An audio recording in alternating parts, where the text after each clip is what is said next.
I'm 58 years old, and for 23 years I've been carrying classified information that could end what's left of my career and possibly my freedom. My name is David Morrison, and I spent 17 years as a federal agent with the Department of Fisheries and Wildlife Enforcement, a division most people don't know exists.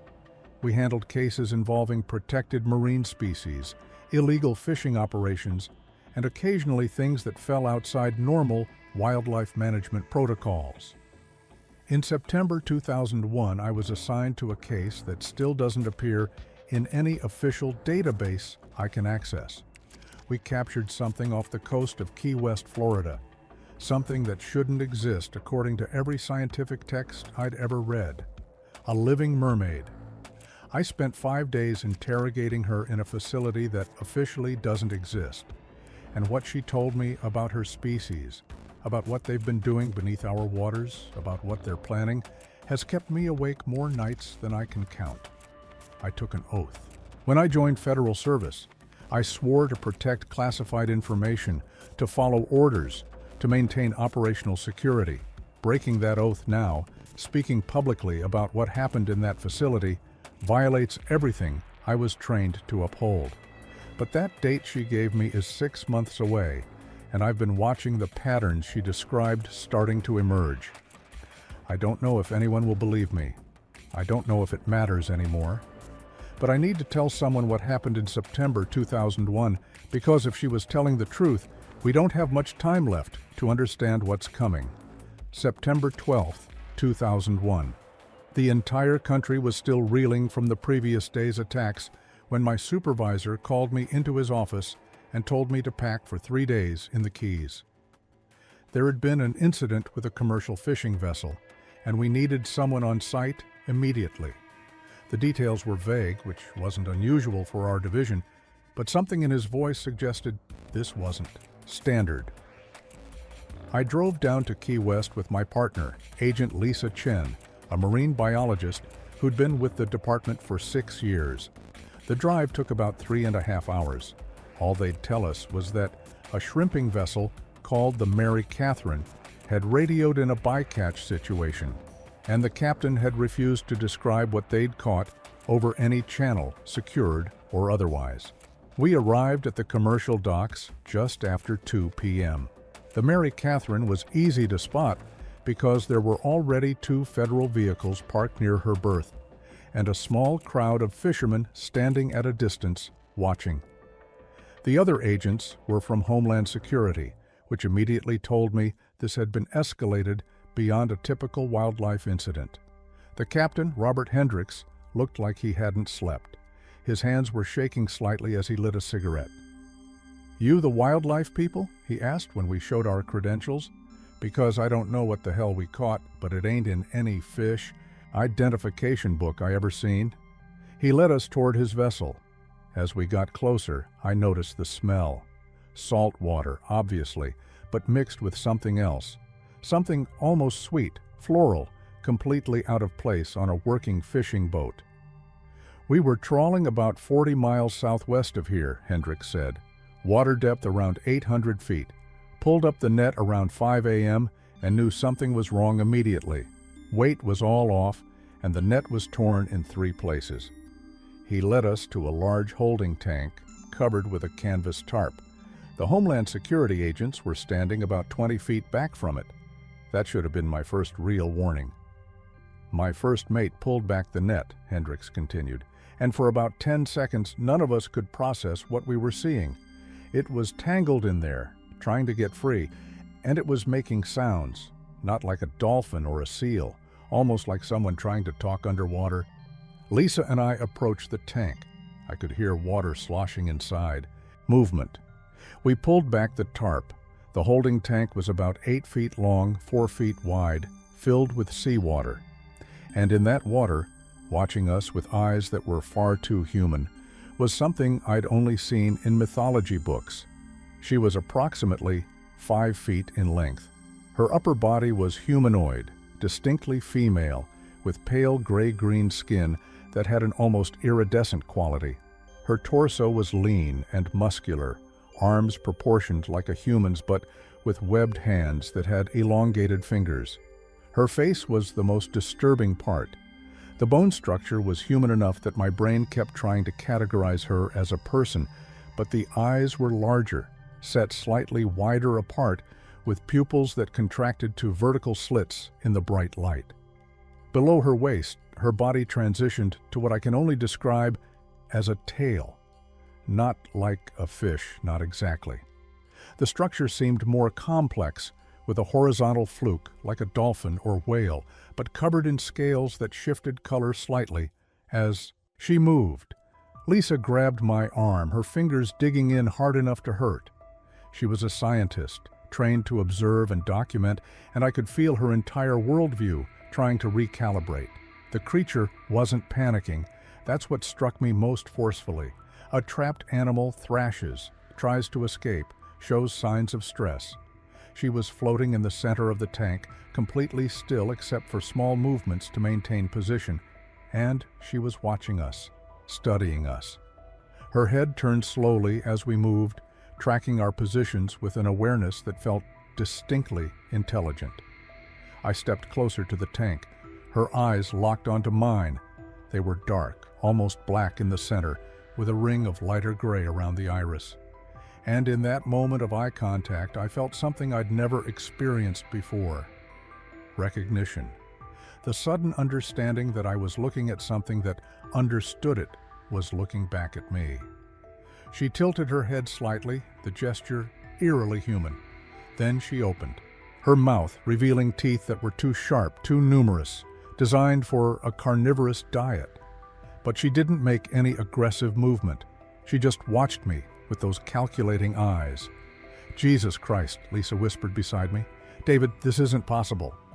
I pulled out my phone to document what we were seeing, but one of the Homeland Security agents stopped me. "No unauthorized recording. This is now a classified situation. You need to call your supervisor immediately." My supervisor went silent for nearly 30 seconds after I described what we'd found. Then he told me to secure the scene and wait for further instructions. Those instructions came 2 hours later. A transport team was en route. Our job was to keep the creature alive and contained until they arrived. And everything we'd seen was now classified under protocols I'd never heard of before. The transport team arrived just before sunset. 3 unmarked vehicles, 6 people in civilian clothes who showed federal credentials I didn't recognize. They had specialized equipment, a custom tank, mounted on a trailer, pumps, monitoring gear. They worked with efficient precision, transferring the creature to their transport container in less than 20 minutes. The lead agent, a woman in her 40s who identified herself only as Dr. Sarah Vance, informed us that we were being temporarily reassigned. We'd be accompanying the creature to a secure facility for initial assessment and documentation. We followed the transport convoy north on Highway 1 as the sun set, but we didn't head back toward Miami. Instead, about 40 miles up the Keys, we turned off onto an unmarked road that led through protected wildlife refuge. The road ended at a gate with serious security. Beyond the gate, hidden by dense mangrove growth, was a facility that looked like a small marine research station. But the security measures suggested this was something far more significant. Dr. Vance led us through 3 separate security checkpoints before reaching the observation wing. "This facility doesn't exist in any public record," she said. "It's operated jointly by several agencies for situations that fall outside standard protocols. Everything you see here is classified at the highest level." She led us to an observation room with a large window overlooking a sophisticated aquatic containment system. The tank was significantly larger, maybe 20 feet long and 12 feet deep, filled with circulating seawater. Monitoring equipment lined the walls, cameras positioned at multiple angles. They were transferring the creature into the main tank as we watched. She moved through the water with hypnotic grace. Once released, she immediately descended to the bottom, positioning herself in a corner where she could observe all approaches. "She's the 3rd one we've recovered in the last 18 months, Dr. Vance said quietly. The previous two died within 72 hours of capture. We don't know why. They refused food, showed signs of stress, and then their systems just shut down. We need to understand them better. I asked the obvious question. What were they? Dr. Vance looked at me with an expression I couldn't quite read.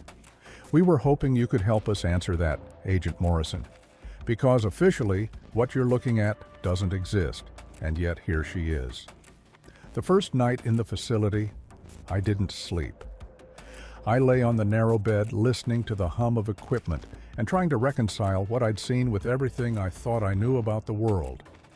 At 3 a.m., I made my way back to the observation room. Dr. Vance was there, watching the creature in the tank below. Couldn't sleep either? She asked. In the tank, illuminated by soft blue underwater lighting, the creature was positioned in the same corner, motionless except for small movements to maintain her position. Her eyes were open, reflecting the light. They don't seem to sleep the way we do, Dr. Vance said. The previous two, we monitored them constantly. They rest, but never fully close their eyes. More like they shift into a low-activity mode while remaining alert. I asked her how long she'd been working on this project. Since 1998. I was a marine biologist with NOAA when the first credible reports started coming in. Eventually, someone high enough up the chain decided it warranted investigation. She pulled up a file showing incident reports dating back decades. But in the late 1990s, the frequency increased. More sightings, more physical evidence, and then, in January 2000, the first capture.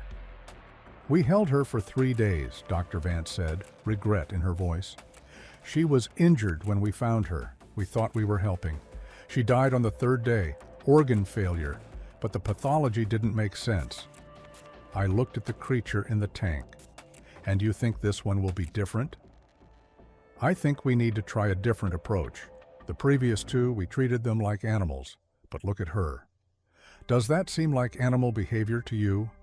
I watched the creature adjust her position, scanning the tank systematically, assessing every detail. This wasn't the behavior of a trapped animal. This was someone imprisoned, studying their captors. We need to try communication, Dr. Vance said, and that's why you're here. You know how to interview subjects, how to build rapport. The official briefing came at 0800 hours. Dr. Vance assembled a team including Lisa and myself, along with specialists in marine biology, linguistics, and behavioral psychology. My assignment was straightforward. I would be primary contact, attempting to establish communication through any means possible. The goal was to convey non-hostility and see if she would respond. I entered the observation room alone at 1000 hours. The creature's eyes tracked to me immediately. I pulled a chair up to the window, sitting at approximately her eye level. "My name is David Morrison," I said, knowing she probably couldn't hear me through the glass. "I'm a federal agent. We found you caught in fishing gear and we brought you here. I know you're probably scared. I would be too." No response. Just those dark eyes watching me with unnerving intensity. I spent the next hour talking to her, explaining who I was, what this facility was. Dr. Vance had rigged an underwater microphone system, so my voice was being transmitted into the tank. On the second day, I brought photographs, pictures of the ocean, marine life, fishing boats, coastal cities. I held them up to the glass, watching for any reaction.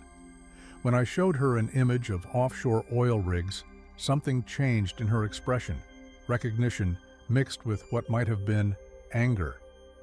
"You know what that is," I said. "You've seen these before." I showed her more images of human ocean activity. Each one seemed to provoke a response, subtle shifts in her posture.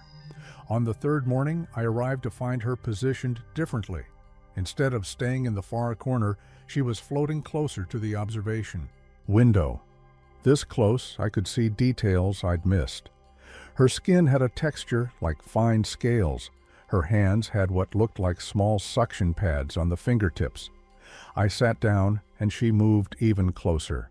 We were separated by maybe 3 feet of water and 2 inches of reinforced glass. "Hello," I said simply. She opened her mouth slightly. Then she made a sound, almost like she was trying to mimic my greeting. "Can you understand me?" She tilted her head. Then she raised one hand and pressed it against the glass. The webbing between her fingers spread, the suction pads making contact. It was clearly a deliberate gesture. I stood and moved closer, raising my own hand. I pressed my palm against the glass exactly where her hand was positioned. Through the barrier, we made a kind of contact. She held the position for maybe 10 seconds, her eyes locked on mine. Then she pulled back and descended to the bottom of the tank. But something had changed. A barrier had been crossed.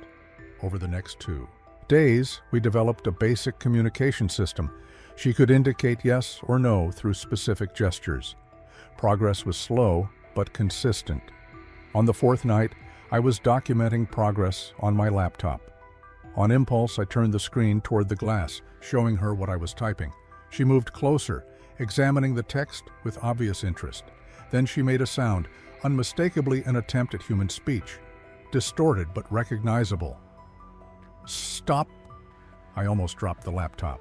"Did you just speak English?" She struggled with the next word. "Writing. Can read." Dr. Vance was back within 5 minutes. We spent the next 3 hours testing the discovery. The creature could read English, not perfectly, but with comprehension that suggested significant exposure to human language. "How do you know English?" Her response through painful effort. "Watch, listen. Long time." "Where did you learn?" She pointed up toward the surface, toward the world above the water. Then she made a gesture for ships, boats, human activity. "You've been watching us. Your people have been observing human activity." She gestured yes, emphatically. "For how long?" She struggled, then finally managed 2 more words. "Before. Everything." On the morning of the 5th day, I entered to find her agitated. She was swimming in rapid circles. When she saw me, she immediately swam to the window and began making urgent vocalizations. I typed, "What's wrong?" She gestured frantically toward the top of the tank, toward the ocean beyond. Then she wrapped her arms around herself and made a rocking motion. She made that rocking gesture again and produced a sound that was unmistakably grief. "She's not alone," I said to Dr. Vance. "There's someone else, maybe family. They're looking for her." The creature pressed herself against the glass, and for the first time, I saw what I could only interpret as tears. "I'm sorry," I said. "I'm so sorry." She looked at me with those dark eyes, and I saw something shift. Not forgiveness, but perhaps understanding that I recognized her suffering. That afternoon, Dr. Vance decided to try direct communication through a speaker system. I entered the observation room that evening with a microphone linked to underwater speakers. "Can you hear me?" I asked. She stirred, turning toward the speaker. "I know this is difficult. I know you're frightened and alone. I know someone is looking for you. What I can promise is that I'll treat you with respect, that I'll try to understand, and that if you're willing to talk to me, I'll listen." She remained still for a long moment. Then she pushed herself off the bottom and swam to the window. She pressed her hand against the glass, and I matched it with my own. Through the speaker, distorted and effortful, came her voice. "Name?" "My name is David Morrison. What's your name?" She struggled with the sounds. Finally, she produced something that sounded like Mira. "Mira, can we talk? Can you tell me about your people?" She pulled back slightly. When she spoke again, her voice was stronger. She was learning to use her vocal anatomy for human speech with remarkable speed. "We've been here, long time. Longer than you, longer than your cities, your boats. We've been here before everything you made." And that's when our real conversation began. The facility operated on protocols I'd never encountered in 17 years of federal service. Every conversation was monitored, every piece of documentation went through classification review. Dr. Vance explained that the project fell under joint oversight representing at least 5 different agencies, none of which wanted their involvement made public. The building was designed to be invisible. From outside, it resembled a small marine research station. The perimeter was surrounded by protected mangrove wetlands, making unauthorized approach nearly impossible. On my second day, I learned the facility had been built in 1997 for a different purpose, but was repurposed when the first specimen was captured in 2000. The tank system had been upgraded significantly since then. Lisa spent most of her time conducting non-invasive studies through observation equipment. Her blood chemistry is partially human, she told me on the third day. Red blood cells with hemoglobin, but also additional compounds we can't identify. They seem to enhance oxygen retention. Her body temperature is lower than human normal, around 93 degrees, probably an adaptation for cold water. The implications were staggering. These weren't some alien species that happened to look vaguely human. There were genuine biological connections, shared evolutionary markers. Dr. Torres, the linguist, was amazed by Mira's language acquisition. She's not just mimicking sounds, she's grasping grammatical structure, vocabulary expansion, even idioms. I've never seen anything learn this quickly. The security personnel rotated on weekly shifts, always working in pairs, always armed. Whatever agency they represented, they were trained for situations well outside normal parameters. On my fourth day, I met Dr. James Patterson, the facility's medical officer. He'd performed the medical assessment on Mira after capture. Subject is female, approximate age between 20 and 30, he said. Height 5 feet 3 inches upright, weight approximately 180 pounds. Significant muscle density. Skeletal system shows adaptations for pressure resistance. Respiratory system is dual function, capable of extracting oxygen from both water and air, though air efficiency is limited to maybe 30 minutes maximum.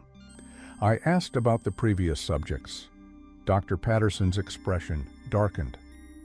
Subject 1 survived 71 hours. Subject 2 survived 68 hours. Both showed extreme stress, refused food, developed rapid organ failure. The autopsy results were inconclusive. It was almost like they chose to die. Chose to die? I've seen broken heart syndrome, extreme emotional stress causing cardiac failure. These subjects showed similar symptoms, like they couldn't tolerate captivity and their bodies simply shut down. That stayed with me. Mira was becoming more responsive, but I couldn't forget I was part of the system holding her captive. The observation room became my workspace. I'd spend 8 to 10 hours a day there, sometimes in silence, sometimes attempting communication, sometimes documenting behavior patterns. The window between us was 3 inches of reinforced acrylic. The tank was sophisticated engineering, 20 feet long, 12 feet wide, 8 feet deep. Water was circulated constantly, filtered to maintain precise salinity and temperature matching Gulf waters. Underwater cameras recorded everything continuously from 6 angles. That evening, I asked Dr. Vance about the command structure. She was reluctant, but eventually explained the project operated under Special Access Program protocols. Information was compartmentalized, different agencies controlling different aspects. This facility and what we're doing here cannot become public knowledge, Dr. Vance said. The social implications would be catastrophic. Religious crises trying to explain how these creatures fit into worldviews, scientific communities fracturing over evolutionary questions, and admitting we've been capturing and studying intelligent beings without legal framework or ethical oversight would destroy careers and agencies. I voiced my concerns. Mira isn't an animal. She's intelligent, possibly sapient. We're holding her against her will with no legal authority.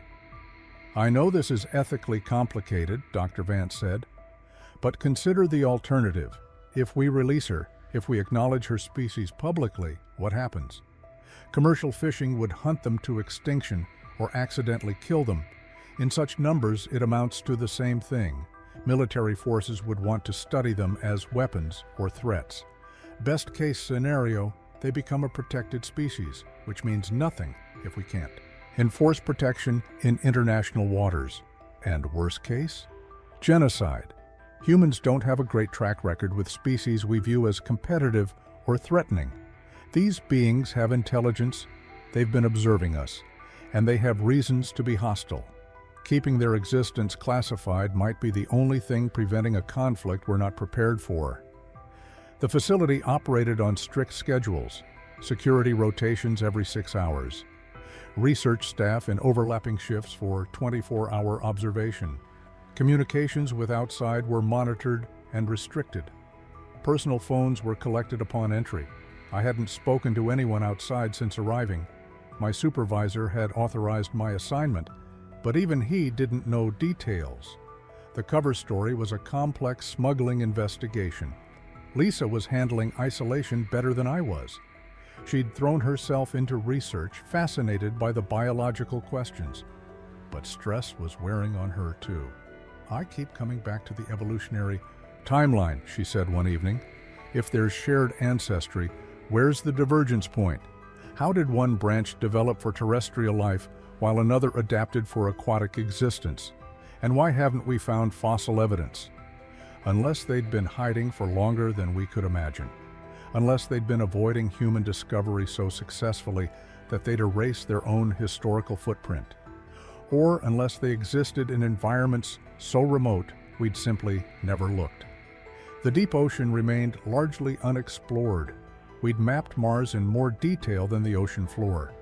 If an intelligent species wanted to avoid detection, the ocean provided countless places to hide. On the 6th day, I reviewed recorded footage and noticed something I'd missed. When she thought no one was watching, Mira's demeanor changed. The calculated wariness disappeared. She would swim the perimeter, examining every surface, testing the structure, studying equipment and cameras.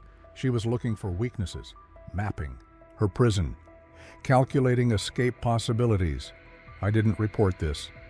Perhaps because it confirmed what I already knew, that Mira was fully sapient, that holding her was morally indefensible.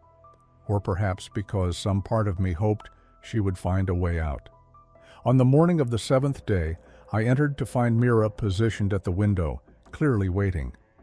When I sat down and activated the microphone, she spoke immediately, her English clearer than even the day before. Need tell you important thing, need tell you now, before more time gone. I leaned forward. I'm listening, Mira. What do you need to tell me? You people think you alone, think ocean is yours, think you can take, use, destroy.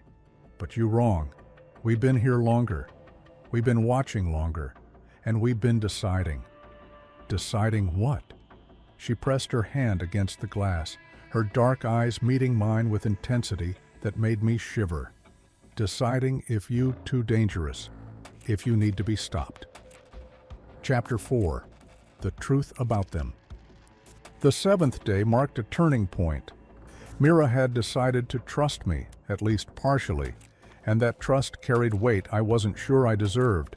I'd spent the previous night thinking about her words. Deciding if you too dangerous. The implications were staggering. I arrived at the observation room at 600. Dr. Vance was already there, reviewing overnight footage. She looked exhausted. She was active last night, Dr. Vance said. Swimming patterns suggest agitation, vocalizations every few hours. She's either calling to someone or expressing distress. Mira was floating in the center of the tank, angled slightly upward, as if sensing the ocean beyond the facility's walls. When she noticed me, she immediately swam to the window. We need to talk more, I said through the microphone. Yesterday you said your people have been deciding about humans. I need to understand what that means. Mira positioned herself at the glass. First, you answer question. Why you keep me here? Why you take me from ocean? Because we didn't know what you were. We still don't, not really. My government doesn't know how to classify you, how to respond to your existence. They're afraid of what they don't understand. You afraid of me? I considered carefully. I'm not afraid of you specifically, but I'm afraid of what your existence means, what it might change. And yes, I think my government is afraid. Afraid of how to explain you, afraid of what your people might want, afraid of conflict. Should be afraid, Mira said quietly. Your people hurt ocean. Hurt my people. Long time hurt. We've been patient, been waiting.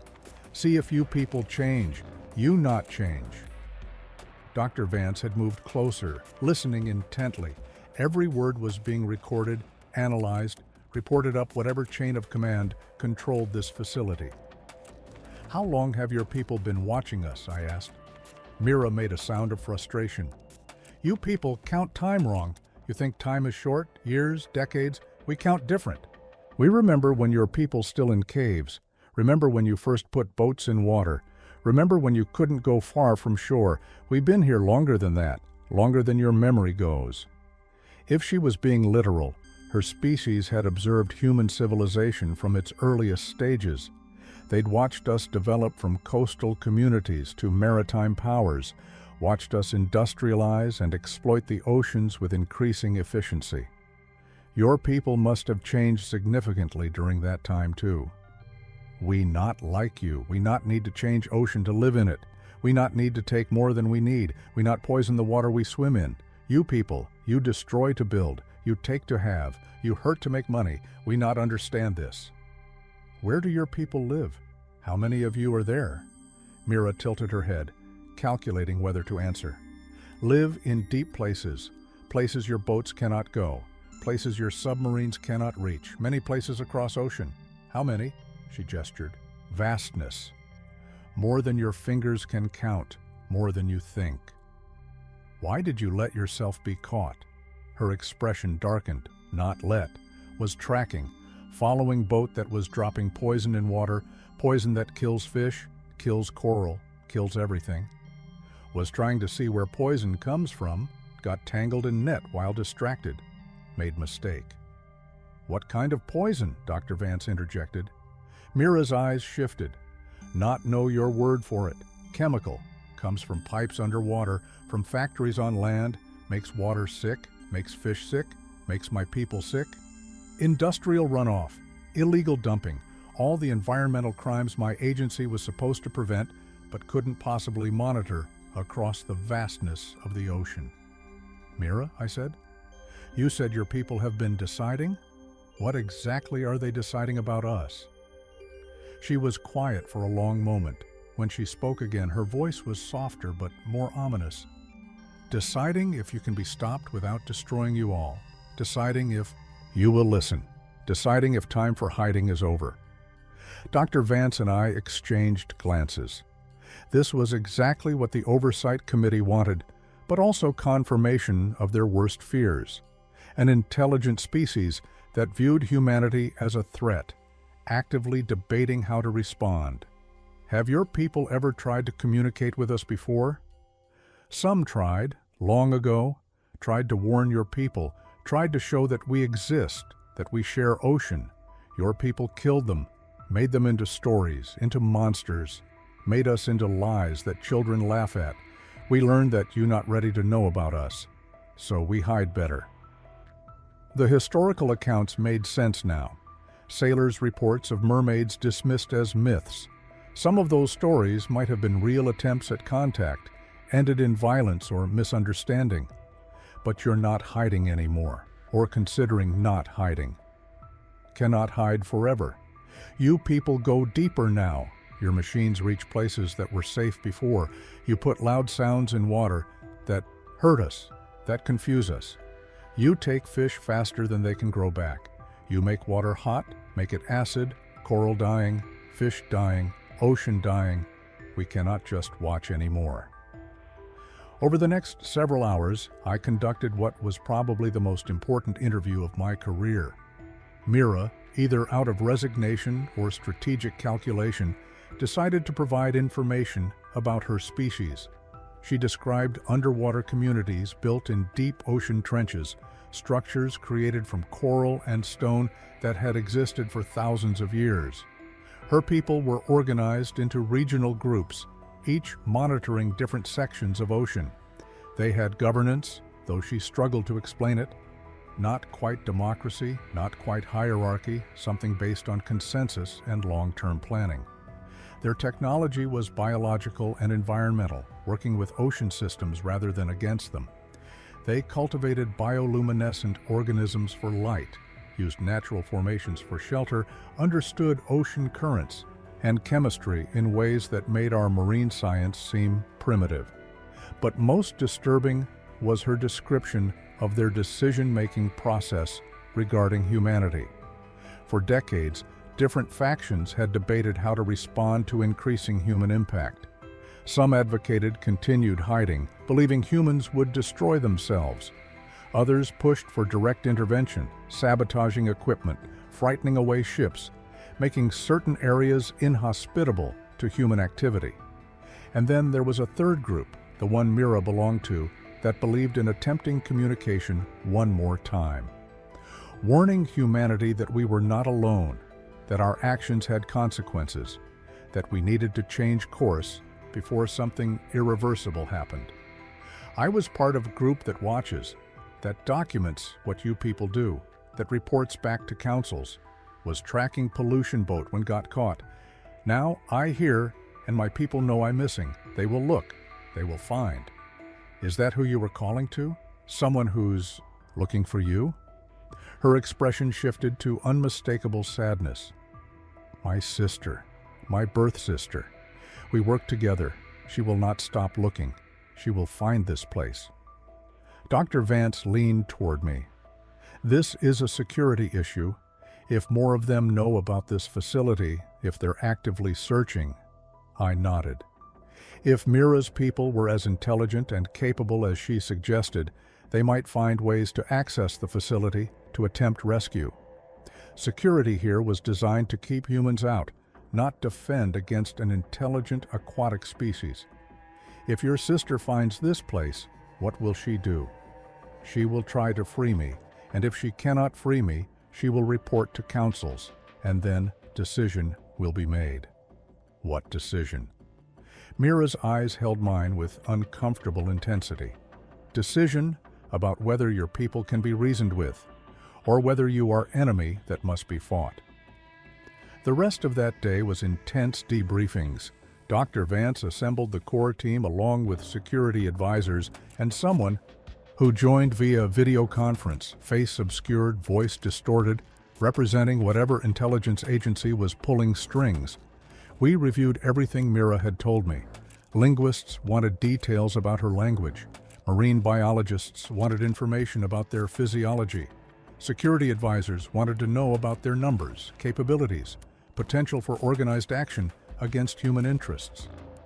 I found myself both interrogator and advocate. We need to consider release. We're holding an intelligent being captive. She's not an animal, not a security threat in herself. Keeping her here will only escalate whatever tension exists. The security advisor, a man named Collins, shook his head. Release is not an option. She's seen this facility, knows our capabilities. She represents our only direct source of intelligence about a potential threat we barely understand. We need more time. Time for what? Time to learn how to fight them? She's told us her people are debating how to respond. Holding her captive is only going to push them toward the most hostile conclusions. Dr. Vance tried to mediate. Agent Morrison has a point. The previous subjects died in captivity. If Mira's health starts to decline, we lose everything. Perhaps we should consider negotiation. Use her as an intermediary. The discussion continued for hours, but I could see the decision had already been made somewhere above our level.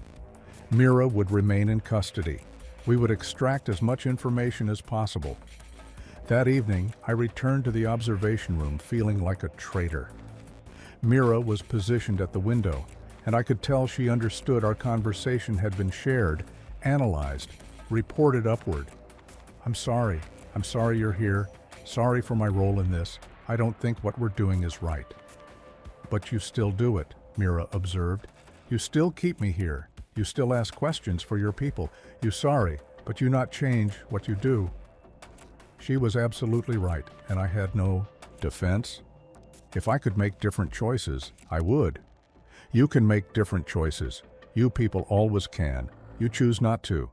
You choose to follow rules that hurt others because following rules is easier than breaking them. We sat in silence. Finally, Mira spoke again. I tell you something else, something important. You decide what to do with it. I activated the recording system manually. My people, we not violent by nature. We avoid conflict. We hide from you for thousands of years because we not want fight. But we also not weak. We have ways to defend ourselves, to defend ocean. And we have been preparing. Preparing for what? For possibility that you people not stop, that you keep destroying, that we must act to preserve what remains. She paused. You people have weapons, big weapons that can destroy cities, kill millions. We know about these. We watch your submarines that carry them, watch your ships, watch your coastal bases. We know where they are. We know how they work. The implications sent ice through my veins. She was describing surveillance of military installations, nuclear assets, critical infrastructure. And we have something you not have. We have time. We have patience. We have ocean. You people can destroy surface, can make land uninhabitable, but you cannot destroy deep ocean. You cannot reach places we live. You cannot survive in our world, but we can survive in yours. We can wait until you destroy yourselves, or we can help that process along. That is what councils are deciding. Are you threatening us? Not threaten. Explain. Help you understand what your people not want to see. You not in control. You never were. You just think you are because you see only surface, only thin layer of world that you can survive in. Underneath, where we live, is world you cannot touch. And that world is deciding about yours. Dr. Vance was in the room now. Her face was pale. This changes everything. This needs to go up the chain immediately. But I was focused on Mira, on the sadness in her expression. She wasn't gloating. She was grieving, mourning the conflict she saw coming. Is there any way to prevent this? Any way for our peoples to coexist? Maybe, if your people change. If you stop seeing ocean as thing to use, as resource to exploit. If you understand that you share planet, not own it, if you listen. But you don't think we will.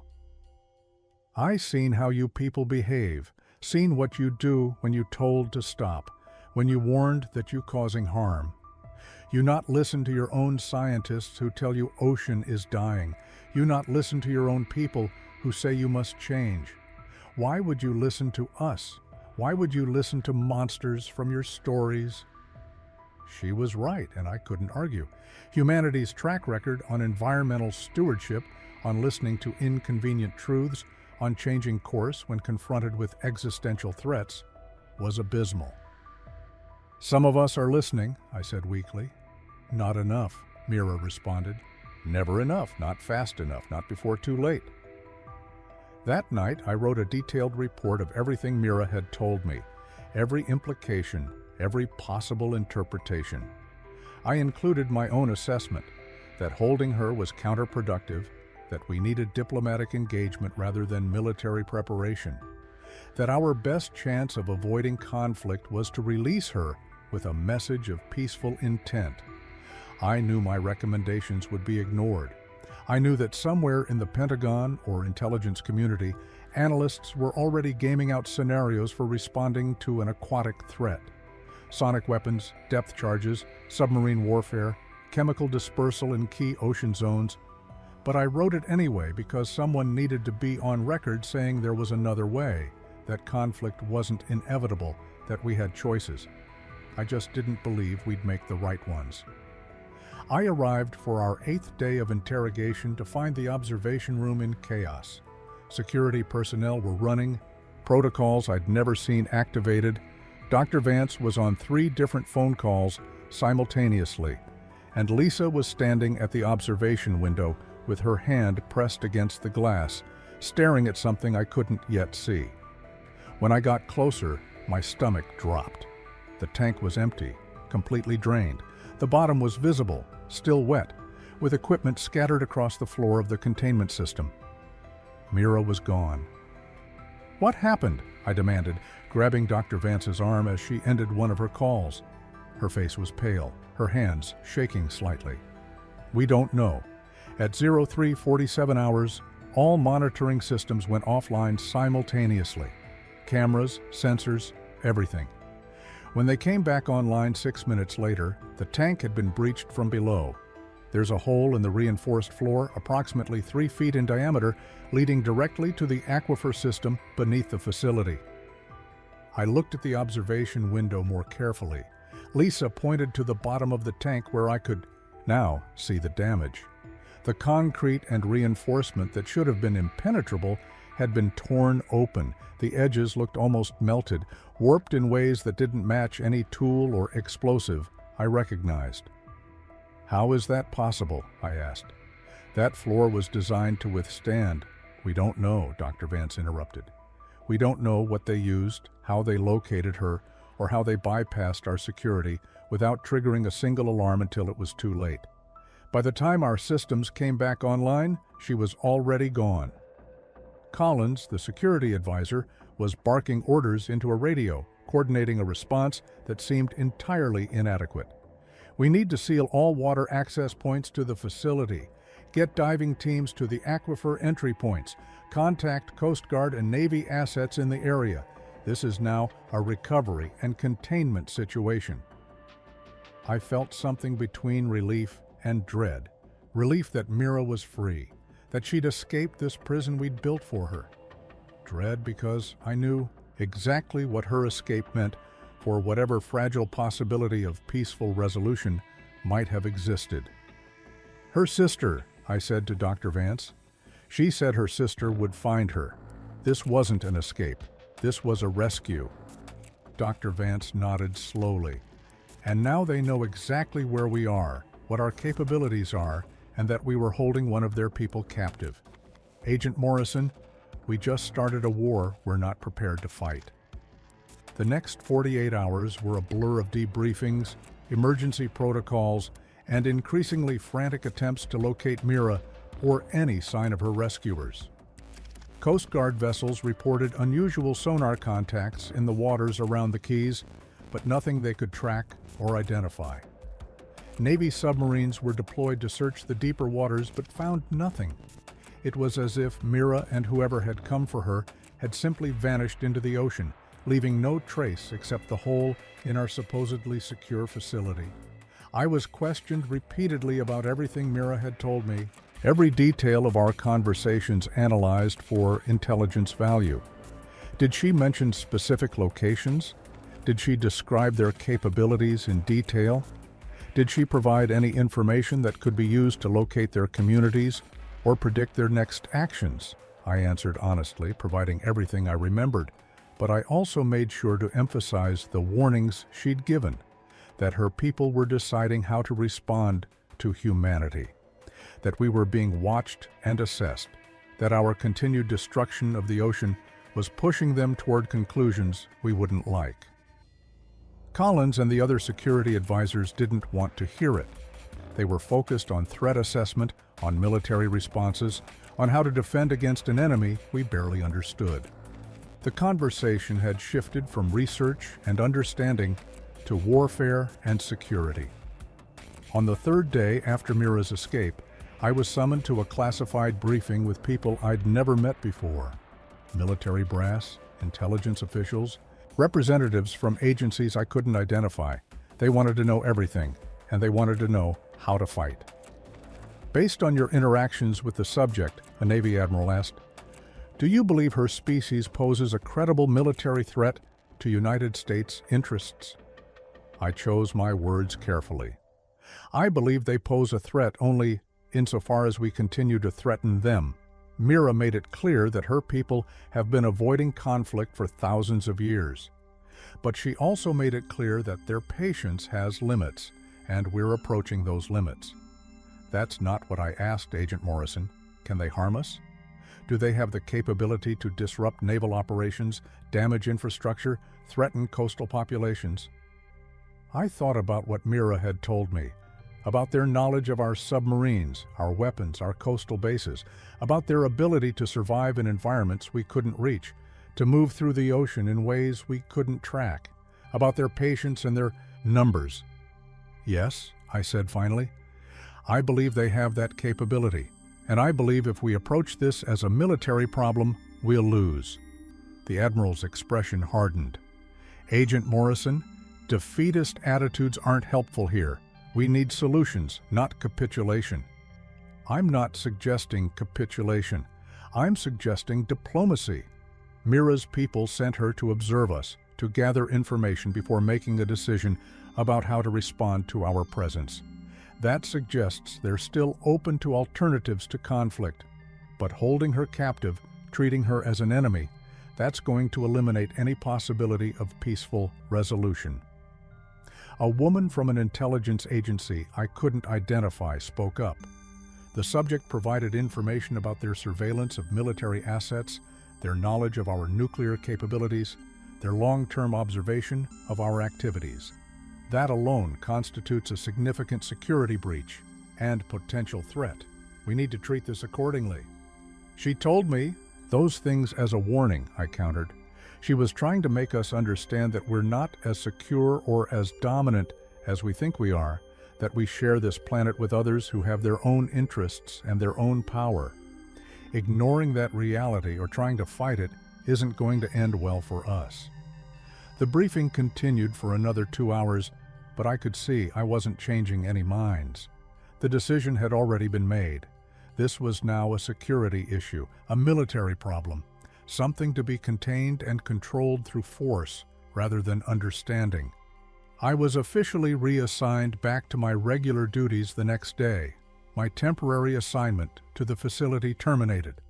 Lisa was sent back to the Miami office as well. We were both required to sign additional non-disclosure agreements, warned about the consequences of discussing anything we'd seen or learned, and essentially told to forget the entire experience. But I couldn't forget. I couldn't forget Mira's eyes, her intelligence, her sadness at what she saw coming.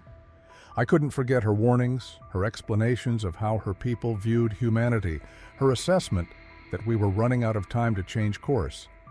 I returned to my normal life, or tried to, back to routine cases, illegal fishing operations, smuggling investigations, the standard work of a federal wildlife agent. But everything felt hollow now, insignificant compared to what I knew was happening beneath the ocean's surface. I kept the audio recording I'd made of that conversation with Mira, the one where she'd talked about her people preparing, about their knowledge of our weapons, about the decision being made.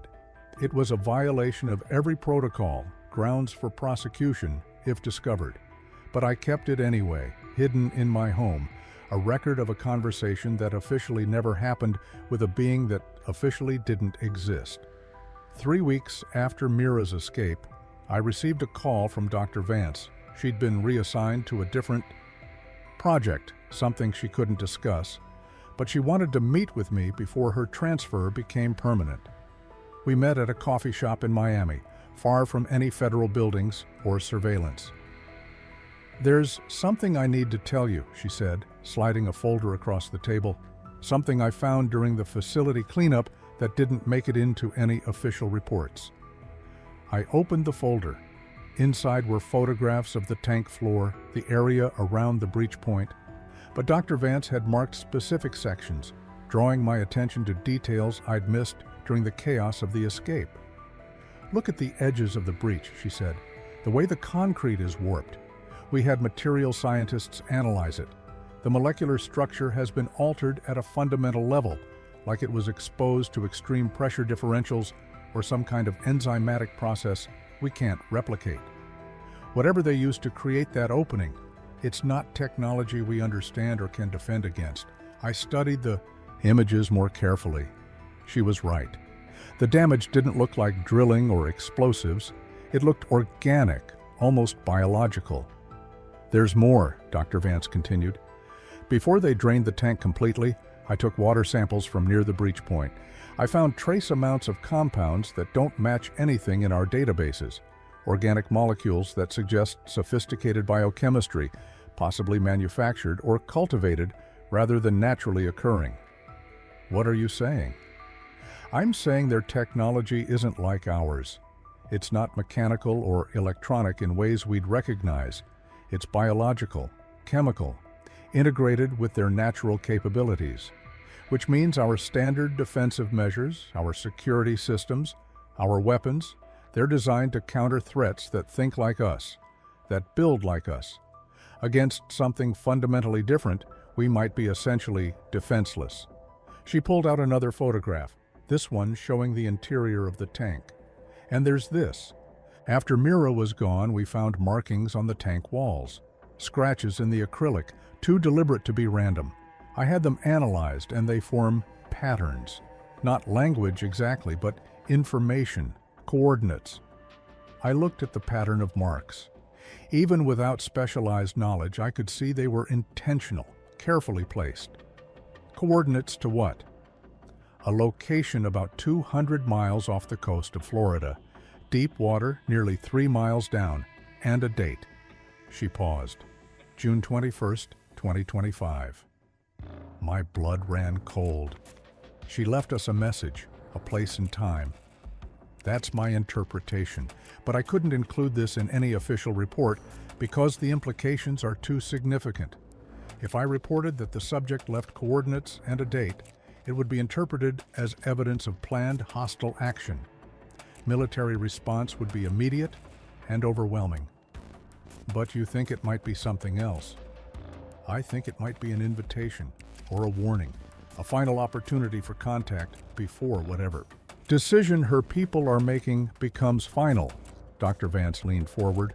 Agent Morrison, that date is 6 months away, and I've been monitoring reports from that area. Commercial fishing vessels are avoiding it, claiming equipment malfunctions. Research vessels are reporting unusual sonar readings. Something is happening there, something building. I closed the folder, my mind racing. What do you want me to do with this information? I don't know. I just know that someone needs to have it, someone outside the official channels. Because the official response is going to be military, and I think that's exactly the wrong approach. She stood to leave, then paused. There's one more thing. That recording you made, the unofficial one. I know you have it, I know you violated protocol, and I'm glad you did because at least someone will have a complete record of what was actually said, what was actually offered before this all goes to hell. She left without another word, disappearing into the Miami crowds. I sat there for a long time, staring at the folder, thinking about coordinates in deep water and dates approaching faster than I wanted to acknowledge.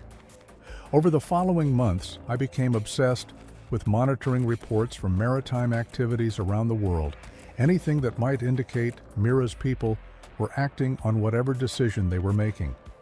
I couldn't access classified intelligence anymore, but I had contacts throughout the Federal Wildlife Enforcement Network, connections with Coast Guard personnel, friends in maritime industries, and I started seeing patterns. In late January, a deep-sea mining operation off the coast of Hawaii suffered catastrophic equipment failure. 3 robotic drilling systems worth millions of dollars simply stopped functioning at depth. When they were recovered, the electronics had been corroded in ways that didn't match any known oceanographic process. The company blamed it on equipment defects. I wondered if it was something else. In February, a Navy submarine conducting exercises in the North Atlantic reported unusual contacts, multiple sonar signatures, moving at speeds that didn't match any known marine life or vessel. The contacts surrounded the submarine for approximately 20 minutes, then vanished. The official report classified it as a technical anomaly. I saved a copy of the leaked report. In March, commercial fishing vessels in 3 different oceans reported the same phenomenon. Nets coming up empty from areas that should have been rich with fish, as if something was driving the fish away or protecting them from harvest. Yields dropped by 30% in some regions. The fishing industry blamed climate change and overfishing. I thought about Mira's people monitoring which boats were dropping poison, which operations were most destructive. In April, an offshore oil rig in the Gulf of Mexico experienced a complete shutdown of its drilling operations. No mechanical failure, no storm damage. The high equipment simply stopped responding to commands. It took 3 weeks to get systems back online, and engineers never found a definitive cause. The company kept it quiet to avoid stock price impact. I heard about it from a Coast Guard friend who'd been part of the emergency response. Each incident alone could be explained away. Equipment failures, technical glitches, natural phenomena. But together they formed a pattern of escalating interference with human ocean activities, targeting the most destructive operations first. And always, in the reports I could access, there were mentions of unusual sonar contacts, strange sounds in the water, equipment malfunctions that didn't quite make sense. They were preparing, testing our responses, demonstrating capabilities, perhaps sending warnings that most people weren't equipped to understand. In May, I received an unexpected package at my home. No return address, postmarked from Key West. Inside was a single item, a scale about the size of my palm that shifted colors in different light. Gray-green like Mira's skin, but with an iridescent quality that seemed to capture and reflect light in impossible ways. There was no note, no explanation, but I knew what it was, and I knew it was a message. They knew where I lived. They knew who I was. And they wanted me to know they hadn't forgotten our conversations, the things I'd said, the small gestures of understanding I'd tried to offer. I kept the scale in a locked drawer, taking it out sometimes to study it, to remind myself that all of this was real, that I hadn't imagined or exaggerated what had happened in that facility. June approached faster than I wanted. The date Mira had marked, June 21st, the summer solstice, grew closer with each passing day. I thought about the coordinates she'd left, about what might be happening in those deep waters 200 miles off the Florida coast. I tried to reach Dr. Vance, but her contact information no longer worked. Her former colleagues told me she'd been transferred to a classified project, location unknown. Lisa had left federal service entirely, taken a position at a private research institution, and made it clear she didn't want to discuss anything related to our time at the facility. I was alone with my knowledge, watching the patterns emerge, counting down days to a date whose significance I understood but couldn't explain to anyone else.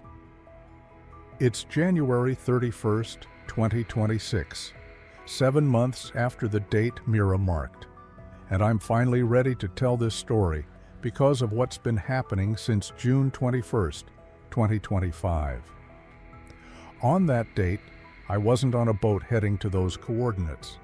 I wasn't part of any official response or observation. I was sitting at my desk in Miami, monitoring reports, waiting to see if anything would happen. Nothing did. At least, nothing that made the news. No catastrophic events, no open conflict, no dramatic revelations. Just another day that passed like any other.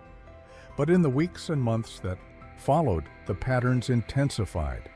Deep-sea mining operations worldwide have suffered increasingly frequent equipment failures. Several companies have quietly abandoned projects after losing too much equipment to unexplained malfunctions. The industry is contracting, becoming less profitable, less viable. Commercial fishing yields continue to decline, but not uniformly. The most destructive operations, the ones using illegal practices or operating in protected areas, report the worst losses. Meanwhile, sustainable fishing operations report more stable yields, as if something is distinguishing between different approaches and responding accordingly. Naval forces from multiple countries have reported increasing sonar contacts that don't match any known species or vessel. The reports are classified, but I hear things through old contacts. There's growing concern in military circles about something in the ocean that they can't track, can't identify, can't defend against. Offshore, drilling has become dramatically more expensive and difficult.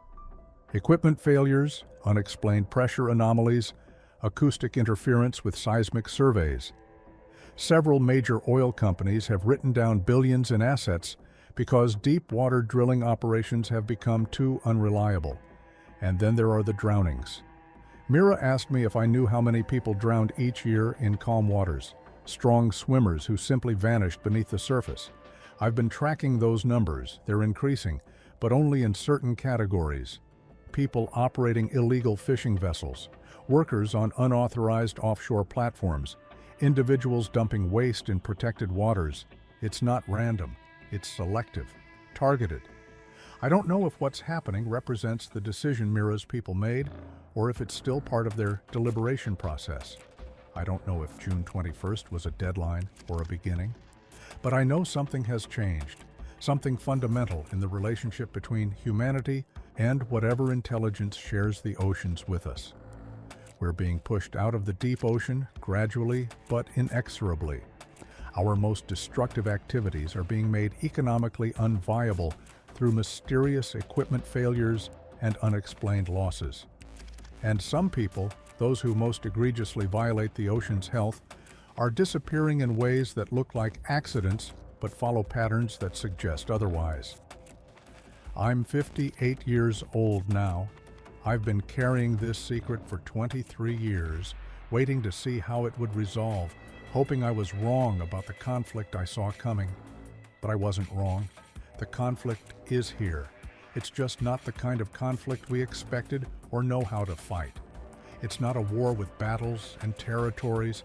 It's an economic siege, a gradual exclusion, a demonstration that we don't control the ocean no matter how much we pretend we do. It's a message being delivered through the language we understand best: profit and loss, risk and reward, cost and benefit. And it's working. Humanity's deepest ocean operations are becoming untenable. We're being pushed back toward the shallows, back toward the coasts, back toward the thin layer of ocean we can actually survive in.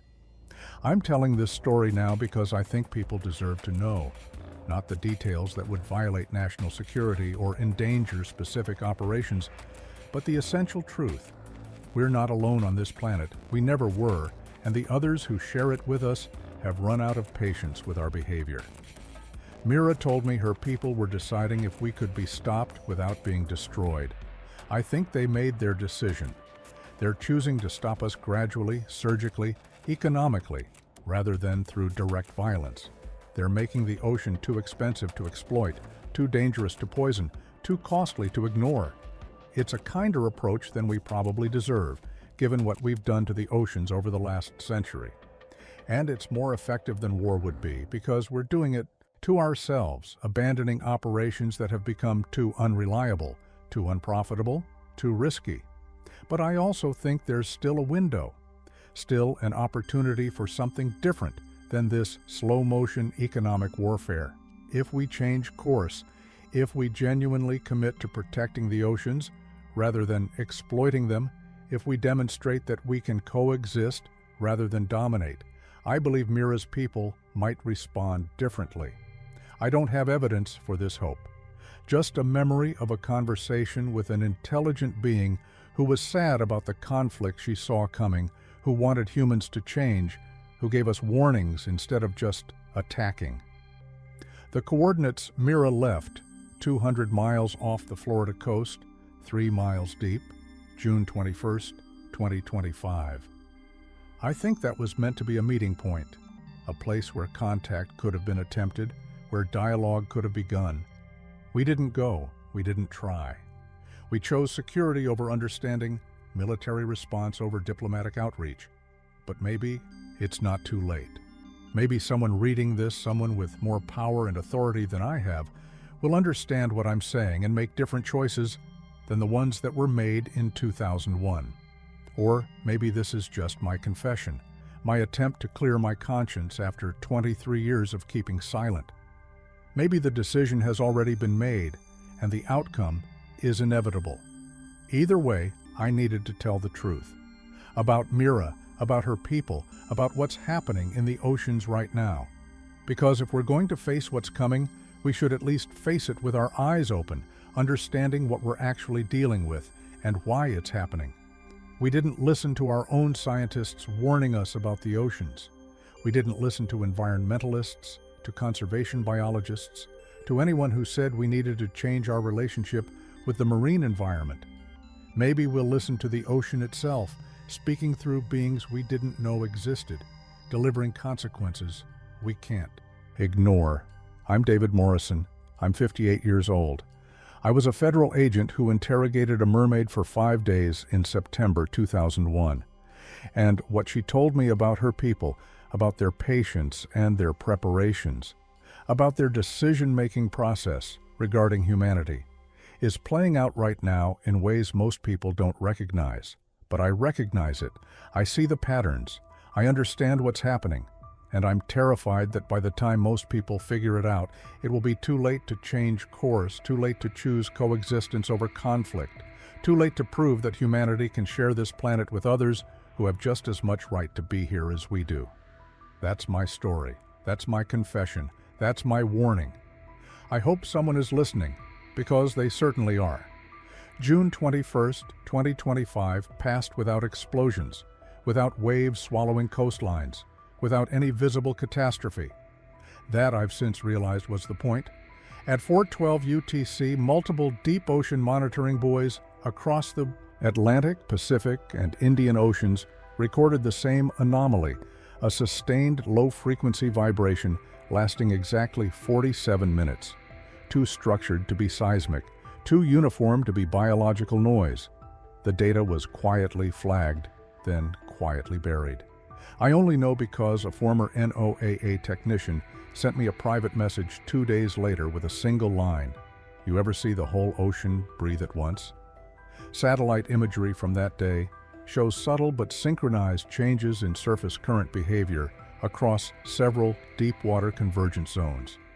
Nothing dramatic, just enough to confuse models, just enough to force revisions that never quite stabilized afterward. Shipping lanes began shifting in July. Insurance companies didn't announce it publicly, but premiums spiked for routes crossing specific coordinates. Ports blamed unpredictable ocean conditions. The Navy blamed sensor recalibration issues.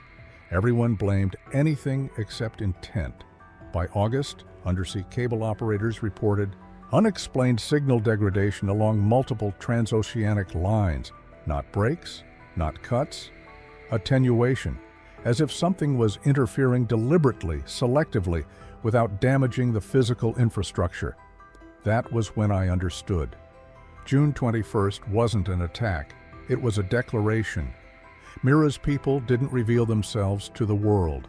They revealed themselves to the systems that matter, the ones beneath the surface, the ones governments rely on, but citizens never see. Navigation, communication, deterrence, logistics. They demonstrated reach without violence, coordination without visibility, power without escalation, and most importantly, restraint. I listened again to the recording I'd kept hidden for nearly 24 years. Mira's voice, distorted by water and cheap speakers, replayed a sentence I hadn't fully grasped back then. We will decide if you listen. Since June, I've watched governments quietly change behavior. Offshore drilling permits delayed indefinitely. Deep-sea mining projects shelved pending further study.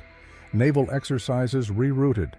Sonar usage reduced in regions that had previously ignored environmental restrictions.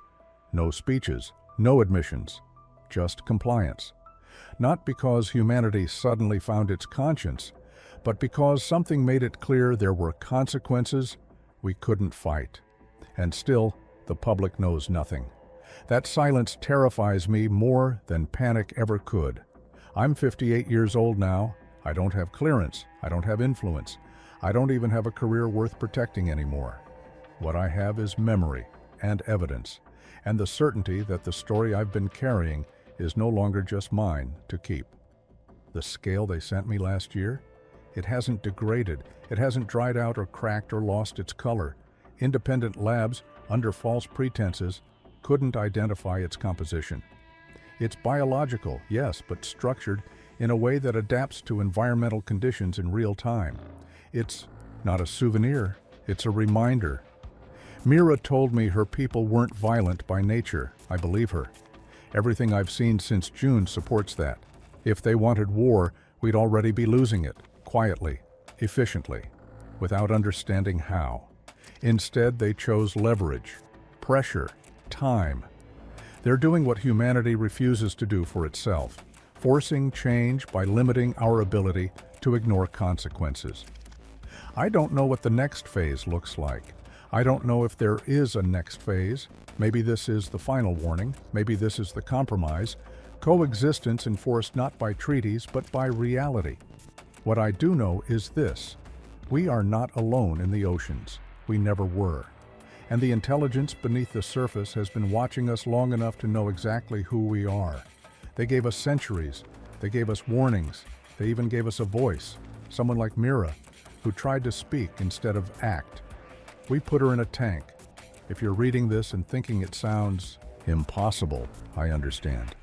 That's exactly what my superiors counted on. Plausible deniability isn't just a policy, it's a weapon. But watch the oceans. Watch what quietly stops working. Watch which industries retreat without explanation. Watch which military doctrines change without justification. Those aren't accidents. That's restraint. And restraint only lasts as long as patience does. I don't know if telling this story changes anything. I don't know if it saves us or condemns me. But if there's even a chance that understanding comes before conflict, then breaking my oath was worth it. Because the truth Mira revealed, the one that still keeps me awake, is simple and horrifying. We are not the apex species on this planet. We're just the loudest.